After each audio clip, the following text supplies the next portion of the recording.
और मैं समझता हूँ कि अगर अयूब खान रिगिंग ना करता इलेक्शन में, ठीक है, और मादरे मिल्लत को ये इलेक्शन जो था जिस तरह वो जीती हैं उनको जीतने दिया जाता, तो वो वाहिद एक इंसान था जिनको ये पता था कि उनके भाई की विजन क्या है और क्या वो चाहते हैं, उनको आने दिया जाता तो शायद इस मुल्क की किस्मत जो है आज ना होती जो आज हम देख रहे हैं इस मुल्क का हाल, ना ईस्ट पाकिस्तान टूटता। आप देख लें तमाम उनका जो जितने जलसे जितने दौरे ईस्ट पाकिस्तान में हुए, कौन उनके पीछे खड़ा हुआ है या कौन उनके साथ खड़ा हुआ है?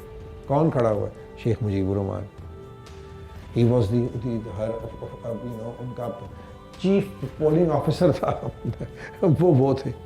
हमने उसको भी गद्दार बना दिया ज़बरदस्ती। हम ये पाकिस्तान को ये किसी भी तरह से हम ये नहीं कह सकते कि हमने बंगालियों के साथ अच्छा किया। हमने बहुत जुल्म किया उनके साथ, हमने बहुत बुरा किया उनके साथ। और अब आप देखें कि सारे जो सूबे हैं, किसी के एक सूबे की दूसरे सूबे से बनती है कोई? बिल्कुल नहीं। हम आपस में वो दस्तुपा है कि ये मेरा ये तुम्हारा, यानी कि कोई इंटर प्रोविंशियल हारमोनी जिसका कायदे आज़म ने बार बार जिक्र किया कि कोई ये हमारे अंदर इस पैदा होनी चाहिए, वो हमने होने ही नहीं दी।